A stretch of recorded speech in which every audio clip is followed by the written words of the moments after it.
22년도에 이제 여기가 대상지 선정됐더라고요. 여기가 신통으로 추진하다가 이번에 신통이 이번에 최초의 83군데가 85군데 중에서 유일하게 2군데가 해제됐어요. 그러니까 대상지 선정되면 뭐 정가의 보도처럼 뭐가 다 이루어진 것 같지만 이제 그때부터 시작이거든요, 사실. 재벌집 막내 아들에서 나오는 혹시 보셨나요? 아니, 사전 검토를 접수했으니까 이제 오픈이 된 거예요. 네. 이쪽이 노후도가 상당히 가로주택 정비 사업은 작게 하면은 저는 뭐 제 개인적으로 실적을 내기 위해서는 작게 빨리빨리 하는 게 좋았겠지만 그런 작은 단독 아파트 같은 경우에는 난개발이라는 생각이 강해서 이왕이면 소규모로 개발하지만 그 법적 제한인 10,000제곱미터 가까이 되는 현장들을 주로 발굴했던, 여기가 2번째 사업장을 발굴했던 현장이에요. 근데 그때 한 62%인가 동의를 받고서 많이 받으셨네요, 그래도. 많이 받았죠. 단독주택들이 반대를 많이 해서 사업을 포기했던 현장입니다. 근데 그 이후에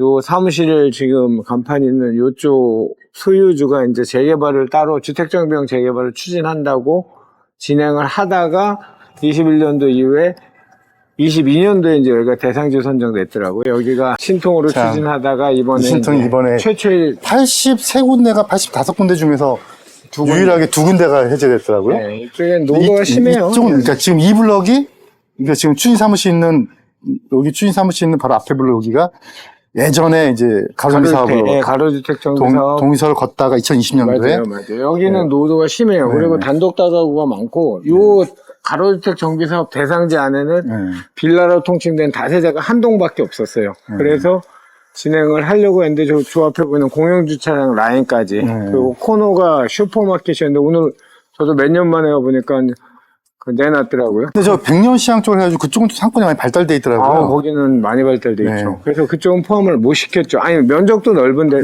다가 관통도로가 여기는 4m가 넘기 때문에 가로 대상지는 포함을 시킬 수 없었어요. 하여튼 이쪽도 그렇고 노후도가 심했어요, 이쪽이. 이쪽은 노도가 심한 대신에 단독 비율이 높아서 단독 다가구 높죠. 그게 좀 문제가 되네요. 맞아요. 근데 이제 나가보면 신속통합 기획이라는 게 이제 이 재개발이 재건축은 임의조합원이고 그 재개발은 공공의 목적이 강한 강제조합원 제도이긴 하지만 이 전영준 대표도 많이 다녀봤지만 이 상권이나 이런 걸 전혀 고려하지 않고 그냥 모양만 잘라갖고 요 라인을 잘라. 한번 가볼까요? 가보죠. 그러니까 이 라인 잘라가지고 이쪽 그렇죠, 오른쪽 그렇죠, 편은 이제 옛날에 가로주택으로 진행을 했었죠. 그래서 이제 그런 물 건너갔고. 그럼요. 신통도. 아니. 신통도 이번에 안 돼서. 근데 문제가, 거리산정 기준으로 지어준다고 하고 이번에 공문을 보니까요. 그 다음에 신축이 들어온다는 얘기예요. 예. 근데 이제 여기 신축이 들어왔을 때 이제 그게 팔려나갈 수 있느냐. 이건 좀 생각해 봐야 되는데. 그렇죠. 그래도 뭐, 이 경험을 보면, 한번 재개발 얘기가 나왔던 데는 또 다시 또 나오는 또 그런 가능성도 있잖아요. 그러니까 언젠가는. 여기서 저 홍대천 있는 요 바닥은 아주 정비사업소에서는 유명한 동네더라고요. 나중에 알고 보니까. 저는 이제 이 안쪽이었거든요. 이 안쪽. 그러니까 이쪽은 뭔가 할만하네요. 그럼요. 저기가, 지금 저기 아파트가 뭐죠? 저 앞에 현대 아파트. 아니, 그게 아니고. 현대 아이파크? 네. 가재울 육골인가 본데. 저기도 유타운이었잖아요. 네, 가재울 유타운. 가재울 유타운. 요 라인이었어요, 요 라인. 그러니까 이게 지금 가재울 유타운은 오른쪽에 끼고 있고 또 왼쪽 좀 더 넘어서 가면 명지대학교 앞에 서부선이 또 지나갈 거고. 위치는 좋죠. 위치는 나쁘지 않은데. 여기도 또 평바닥이고 평지고 이래서 상당히 많은 사람들이 관심을 가졌던 동네가 맞아요. 제가 했던 현장, 요 골목이에요. 그러니까 이쪽은 빌라가 하나도 없었어요. 10,000제곱미터, 9,700제곱미터 정도를 했는데, 여기는 거의 빌라가 없어요. 근데 이제 보시면 이쪽 신통으로 지정된 이쪽은 전부 빌라도 많고, 새 건물도 많고, 저 상가 쪽, 그 다음에 여기 백년시장, 이런 것들이 전혀 고려되지 않다 보니, 반대 동의율이 이렇게 나오다 보니, 이번에 신통이 해제가 된 것 같아요. 신통이 그러니까 신통이 지정이 아니죠. 후보지 지정인 거잖아요. 후보지 지정했다 이제 그걸 해제한 건데. 그렇죠. 해제라는 표현이 맞나 이게? 지정은 대상지 선정해서 뺀 거니까. 근데 요 라인이었어요. 요까지 경계. 아까 출발해서 요까지가. 여기 오른쪽을 가로정비 사업을 했다가 신통하고 같이 엮이면서 그 중간에 사무실도 저 안에 있었고. 이쪽은 뭐 가로를, 그러니까 여기를 블록별로 여기 이렇게 몇 개를 추진하려는데 딴 데는 그때 당시에 이 공동주택 비율이 너무 높아갖고 또 낡지 않은 빌라들이다 보니 근데 재개발을 해봤던 분들은 빌라가 많으면 동의 다 찬성하지. 동의가 잘 나오는 대신에 사업성은 떨어지는 거고. 그런데 여기는 동의도 잘 안 나왔어요. 그것도 또. 네. 그러니까 이제 지금 85개 중에 뭐 85개인가 83개인가 모르겠지만 하여튼 지금 수유하고 여기가 지금 해제가 되는 것 같고 맞아요. 이제 이런 현상들이 다른 신통도 만약에 파급되죠. 파급이 된다면 그러면은 이제 좀 위험해질 수 있는 그러니까 거잖아요. 서울시에서 지금 계속 당근책을 내놓는 게 시기를 당겨준다 단계별 뭐 절차라든지 이런 걸 만든 이유가 애초에 무리한 이건 예전에 정비구역 지정하는 것도 아니고 이거는 전부 관에서 신속통합계획이라는 공공지원 방식으로 간다는 거잖아요. 근데 공공지원하면 종상이라든지 분명히 베네핏은 있죠. 있는데 이제 그거를 이해하는 소통하는 과정이 전혀 부재가 되다 보니 문제가 많이 발생하겠죠, 당연히. 신통 추진을 해서 서류를 넣고 막 이제 이렇게 했다면 분명히 나름대로 어떤 곳에서 좀 돈을 썼을 건데 돈도 그렇고 노력도 많이 했겠죠. 노력도 시간도 많이 소비를 했겠죠. 특히나 아까 그 추진 사무실가 낸 걸 보면은 근데 이제 이게 이제 안 된다고 하면은 조금 마음이 아프네요. 그렇죠. 여기는 들어오면 정말 좋은 위치예요. 평지고.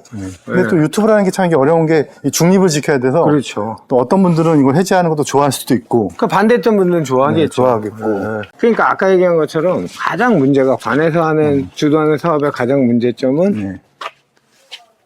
소통과 이해가 부재하는 상태에서 그냥 밀어붙인다는 거예요. 그러니까 지금 저희가 민간이 만약에 이런 정비 사업을 추진하려고 하더라도 단독 다가구를 얼마나 많이 노력을 하고 찾아뵙고 해도 될까 말까 하는 사업인데 그냥 신통 대상지 됐으니까 동의서 내세요. 그러면 그게 과연 사업이 잘 될까요? 진행이? 그 이제 저는 이제 궁금한 게 이 모아는 제가 그런 얘기 많이 하거든요. 대한민국에 전문가가 아무도 없다. 왜냐면 아무도 안 해봤으니까요. 그렇죠. 그래서 재개발은 전문가들이 있는데 신통은 당연히 전문가가 붙어야 되고 그리고 또 전문가 붙는다는 얘기는 돈을 벌고 싶어서 붙는 거니까. 아니 근데 전문가 붙을 수 없는 구조를 만들어놨죠. 서울시에서. 그러니까 그거를 조합원들이 돈을 관에서 되니까 좋아라 생각할 수도 있지만 반대로 얘기하면 추진력이 현격히 떨어지는 거죠. 그냥 대상지 딸랑 선정해 놓고 아마 여기를까지인가 본데 이 건너편은 그러면 제외고 이 왼쪽으로 지도에 그 화면에 여기 신통기의 그 대상지를 대략 그려주세요. 여기 아마 가재울로 요까지가 잘린 것 같아요. 이 안쪽으로 전부 다. 이쪽으로 한번 가보시죠. 이쪽에 백년시장 쪽 해가지고 그쪽은 좀 상권이 좀 많이 발달돼 있더라고요. 그러니까 이면도 그렇고 그때 제가 가로할 당시에도 저쪽도 대로는 아니지만 그 2차선 도로에 붙은 데는 동의가 하나도 안 났어요. 이게 누군가는 지금 해제가 되면서 좋아하는 사람도 있고 누군가는 지금 엄청 기대했다가 실망하는 사람도 있고 이런데 이 나머지 83개 중에서도 이런 현상이 또 벌어질 수 있는 거잖아요. 벌어지죠, 당연히. 그러니까 대상지 선정되면 뭐 정가의 보도처럼 뭐가 다 이루어진 것 같지만 이제 그때부터 시작이거든요, 사실. 진행 과정에서 소통의 부재로 인한 어떤 그 주민 의견을 수렴하지 않은 결과물들이 분명히 나올 것 같아요, 제가 봐도. 이게 참 뭔가를 기대했던 사람들한테는 상당히 실망이 클 텐데. 그렇죠. 이게 신통이라는 어떤 좀 뭔가 꿈을 줬다가 다시 걷어들이는 거라. 그렇죠.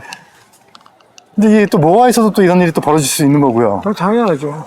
보통 이제 빌라를 지어서 파시는 분 입장에서는 여기 한번 개발된다 라고 해서 팔고 나가면 사실 그만이지만 그렇죠, 그냥. 동의서를 거둬야 되는 사람 입장에서는 이게 주민도 마찬가지로 선의의 피해자가 되는 거죠. 주민들도 기대라는 기대했던 사람도 선의 피해자가 된 거죠. 그럼요. 그래서 이 정비사업 저도 해보니까 너무너무 힘들고 사람의 마음에 관련된 재산권에 관련된 문제다 보니 너무너무 힘들고. 근데 그냥 단순히 입지로 보면 이 상권의 발달이라든가 월세 구조는 모르겠지만 입지로 온다고 하면 옆에 가재울타운도 좀 가격이 받쳐주고 뭐 그런 걸 봤을 때는 그러니까 주변 아파트 보니까 금방 다 동의할 것 같죠. 그쵸, 그렇지가 않더라고요. 그쵸. 실제 겪어보면 그렇지 않죠. 예. 그러니까 역세권처럼 용적률이 확 높아져서 이제 그 이상의 베네핏이 오지 않는 이상 내가 지금 현재 기대 수익률이 아니고 미래 기대 수익률이니까. 그리고 또 하나 중요한 건 일단 단독 다가구를 갖고 계신 분은 대체로 연령층이 고령인 분들이 많으세요. 그분들은 야, 나 살아생전에 되겠어? 아니면 나 철거했는데 어디 이사 가다 갔다 죽으면 어떡해? 라는 그런 실질적인 고민들을 많이 하고 있기 때문에 그 나이 드신 분들 단독 다가구가 그 빌라가 많은 지역은 아예 젊은 분들이 그 내 집 마련에 꿈을 꿀 수 있으니까 동의가 더 쉬울 수는 있겠지만 단독 다가구는 뭐 물세고 좀 불편하긴 했는데 이때까지 평생 이렇게 살았는데 라는 마음이 강하기 때문에 그분들의 신뢰를 얻고 마음을 얻을 방법을 찾지 못한다면 역세권 같은 경우에는 도시정비용 같은 경우에는 역세권이잖아요. 그러니까 상대적으로 좀 젊은 분들이 많을 수도 있고 한데 이 주택정비용 재개발 같은 경우에는 정말 힘들어요. 지금 그 서부선 계획된 게 이 라인이 아니고 이 다음 라인인 거죠? 저쪽 명지대 앞쪽으로 계획이 돼 있죠. 그것도 더 위였는데 명지대 정문 앞으로 옮겨달라고 하는데 옮겨졌는지는 거저 확인을 못했습니다. 제가 그 다음에 별로 관심이 근데 그 네이버에 검색해 보면은 그 명지대역이라고 뜨더라고요. 그렇죠. 네. 명지대 역이란 건 명지대 정문인지 아니면 저 위에 길인지 여기도 명지대 사거리잖아요. 그렇죠. 근데 명지대 학생들 여기까지는 안 내려와요, 잘. 저 명지대 정문 앞이나 그 위쪽, 명지대 정문에서 저 위쪽으로 가는 길 쪽에 상권들이 또 많이 발달해 있기 때문에 예전에 거기도 한번 추진하려다가 거기는 상가 때문에 도저히 엄두가 안 나서 못하는 현장이 있거든요. 여기는 다 아파트나 뭐 이런 게 DMC를 많이 붙였네요. 전부 DMC를, 상관도 없는 DMC를. 사실 DMC는 상암역 쪽이잖아요. 그럼요. 근데 수색은 붙일 수 있는 게 DMC 수색 지구단위계획이기 때문에 써도 되는데 가들도 전부 다 재벌집 막내 아들에서 나오는 혹시 보셨나요? 아니 거기 보면은 이제 상암지구가 얘기가 나와요. 본 것 같아요. 네. 상암 쪽도 괜찮고 가지올도 괜찮은데 여기서 딱 단절된 느낌이네요. 막 개발이 밀고 오다가 맞아요. 여기서부터 이제 개발이 안 되고 단독으로 돼 있는. 맞아요. 여기 시장이 있구나 이렇게. 관통한데 한 50m 되나? 직선 거리가? 이것도 원래 신통하려고 했었을 때는 이제 포함이 됐다는 거잖아요. 네, 원래 다 포함이에요, 이거 다. 옛날 성수동에 뚝도시장 생각나네요. 성수동 3주간에 뚝도시장 있거든요. 네. 거기도 빈상가 많은데 거기도 반대가 심했었어요. 에휴, 당연하죠. 상가는 이게 특성상 지분이 작기 때문에 이 세입자 대책이 진짜 잘 세워 있지 않으면 격렬한 반대를 일으킵니다. 이 건물이 나름 주상복합이네요. 여기까지. 네. 주상복합이에요, 주상복합. 맞아요. 주상복합. 옛날 따는 주상. 끝. 여기까지. 네, 여기까지가 작죠? 시장 끝. 네, 작네요. 네. 그냥 진짜 동네- 여기 아파트 올라가 있는 주상복합이에요. 이게 개발됐다고 하면 이제 여기까지 다 포함을 해서. 그렇죠. 이게 다 포함이죠, 이게 다. 근데 여기는 그러면 지금 현재는 전철을 어디 이용해요? 전철 여기 이용할 데가 없죠. 멀겠죠? 네. 그러니까 증산역이 가보면 네, 6호선 증산역 가면 명지대 앞에 역이라고 부제가 떠요. 네. 그러니까 거기를 이용한다는 거죠. 좀 머네. 멀죠. 제가 오늘 여기 나와보자고 말씀드린 거는 이제 눈으로 봤을 때 재개발 지역인 것 같은데 동의서가 안 나와서 이렇게 해제되는 지역도 있다라는 걸 한번 첫사례니까 볼 필요가 있을 것 같고요. 그 나중에 증산사를 한번 와요. 지금 저기 3080 진행해서 잘 진행되고 있는데 거기 현장이 대표적으로 그 대로변 상가들 때문에 그 재촉지구 해제되고 그 다음에 그게 증산 4구역이잖아요. 그쵸, 그러니까 유명하죠. 재촉지구 해제되고 그 다음에 역세권으로 진행을 했었어요. 근데 역세권 그때는 대로변 요건이 있었어요. 20m 이상 도로 3분의 2 동의 요건이 있어서 대로변 사업이 안 돼서 그런데 그 일종 용도지역이 일종도 그 안에 포함되어 있고 단독주택이 많으니까 10% 토지용 소유주 10%면 지구 지정이 가능하게 3080에 돼 있거든요. 그 수로 밀어서 3080이 되면서 김현미 전 국토부 장관의 대표적인 치적이 되면서 대표 지구로 떠오르는 게 사업을 하다 안 되니까 공공주택 특별법이라는 수용이라는 제도를 통해서 대년장이 증산사거든요. 그래서 우리 전 대표가 얘기한 것처럼 여기가 우리 옛날에 사무실 쓰던 근데 구역이 그렇게 크진 않네요, 전반적으로. 한 7만 한 2만 평 되죠. 우리가 지금 끝까지 이렇게 다 보면 이 현장만 해도 한 1000제곱미터 되니까 이 전체를 다 이 경계가 그렇게 되니까 서울시 공식 발표니까 한 7만 5천, 7만 6천 제곱미터 정도 되더라고요. 그 해제 관련 공문을 보면은 이제 권리산정 기준이 지워주겠다. 뭐 이제 의미가 없어지는 거잖아요. 그렇죠. 그러니까 우리 전영진 대표들 얘기한 것처럼 우리 시청자 여러분도 뭐 재개발, 주택정비용 재개발이 됐든 도시정비용 재개발이 됐든 상가가 발달이 된 데는 일단 쉽지 않아요. 반대라고 생각을 하셔야 되고 네. 그런데 들어가면 극심한 내용에 휩쓸릴 수 있다는 거를 좀 감안하셨으면 좋겠습니다. 쉽지 않아요. 여기서 경기가 저 밑에까지니까 꽤 넓은 거죠. 그러니까 동의서를 안 걷어본 사람들은 몰라요. 그렇죠. 본 사람들은 이 느낌을 알죠. 맞아요. 그래도 저희가 둘이서 처음으로 현장 나왔네요. 그러게. 네. 재개발이나 이 정비사고 관심 많으시잖아요. 저도 오늘 요즘에 네이버에 검색을 안 해봤는데 오늘 누가 전화가 왔더라고요. 제가 하는 지역에 네이버에 그 은평구청에 공고가 떴다고. 그러니까 그 네이버에 세절 역세권, 6호선 세절 역세권이라 치시면 은평구청에서 공지한 기사들이 있어요. 세절 2는 사전 검토를 접수했으니까 이제 오픈이 된 거예요. 네. 원래 세절 2는 오픈이 안 됐었거든요. 거기는 한 번 한 번 잘 나가고 계시네요. 아유, 잘 나가 보이니까 힘들어 죽겠습니다. 그래, 하여튼 자주 나옵시다. 네, 오늘 나올 것 현장 같은데. 나와서 영상 찍기 너무 좋네요. 그래요, 네, 저도요. 가끔 나오시는 걸로 하시죠. 오늘 수고 많이 하셨습니다. 미녀가 아니고 아저씨라서 미안합니다. 네, 수고하셨습니다. 네, 안녕.